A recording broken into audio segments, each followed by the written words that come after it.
জীৱনৰ ৰং কি বুজি নাপাওঁতে নামিছে অন্ধকাৰ।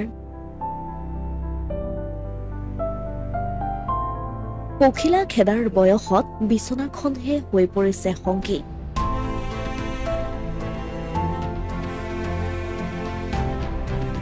চাবুৱাৰ এটি কণমানিৰ হৃদয় বিদাৰক কৰুণ গাথা। চাবুৱা ৰহমৰীয়াৰ কোঁৱৰ গাঁৱৰ এটি 13 বছৰীয়া শিশুৰ হৃদয় বিদাৰক কাহিনীয়ে চকু সেমেকাই তুলিব আপোনাৰো।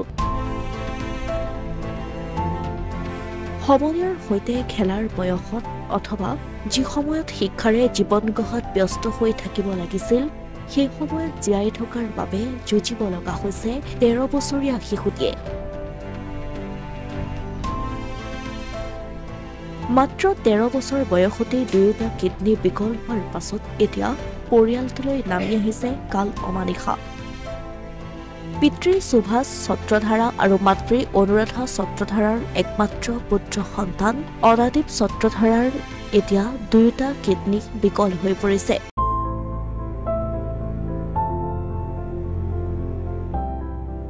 নিম্ন মধ্যবিত্ত পৰিয়ালটোৰ ওচৰত শিশুটিক উন্নত চিকিৎসা কৰাবৰ বাবে নাই পৰ্যাপ্ত ধন। উপায়ন্ত হৈ দুখত ভাগি পৰিছে পৰিয়ালটো। পৰিয়ালটোৰ কাষত এতিয়া থিয় দিছে মানৱ দৰদী হিচাপে পৰিচিত ব্যক্তি অজয় গগৈৰ লগতে সাধাৰণ ৰাইজ।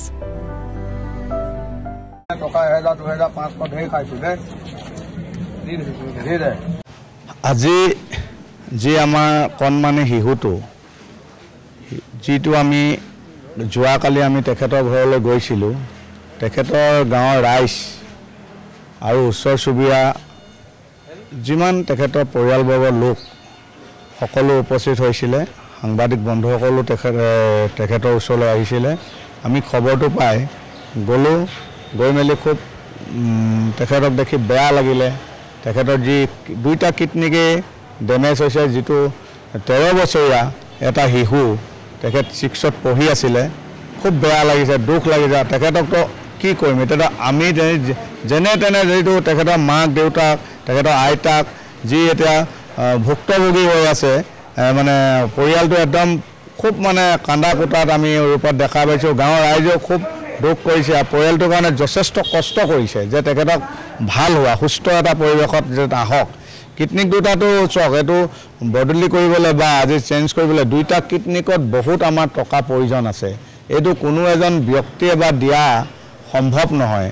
আমি অসম চৰকাৰ মুখ্যমন্ত্ৰী ডক্টৰ হেমন্ত বিশ্ব শৰ্মা ডাঙৰীয়াক এই কথা মই অৱগত কৰিছোঁ যে স্থানৰ পৰাই, যে তেখেতে যেন অকণমান এই শিশুটিক চোৱা মেলা ক্ষেত্ৰত বা কিডনী দুটাৰ যাতে তেখেতে চেঞ্জ কৰি বদলি কৰি যেন আমাৰ এই শিশুটিক পূৰ্ণাংগৰূপে এটা গঢ় দিয়ে, এই মই তেখেতক ক'ব বিচাৰোঁ বা আমি ৰহমৰীয়া ৰাইজ হিচাপে মই এইটো কথা ক'ব বিচাৰোঁ। আমি সকলোৱে একত্ৰিত হৈ তেখেতৰ কাৰণে যি পাৰোঁ যিমান পাৰোঁ মানে তেখেতৰ যাতে চিকিৎসা কৰিবলৈ আমি টকা পইচা যোগাৰ কৰি আছোঁ।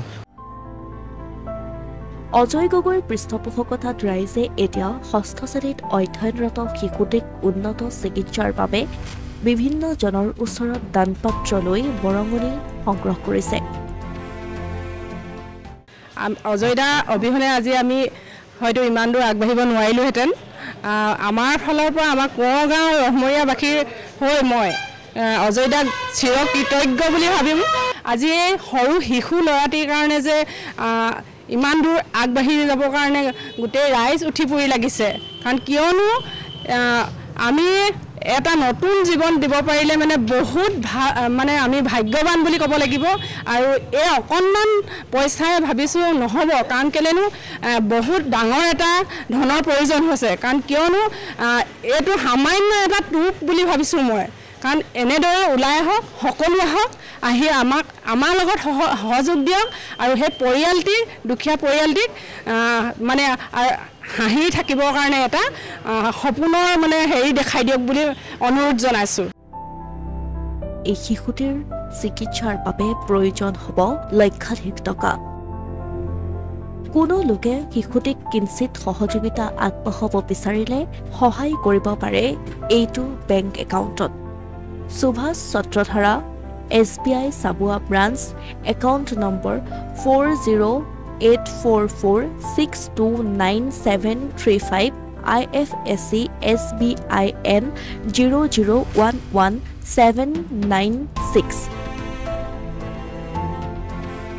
অসমীয়া প্ৰতিদিন ডিজিটেল সংবাদ চাবুৱা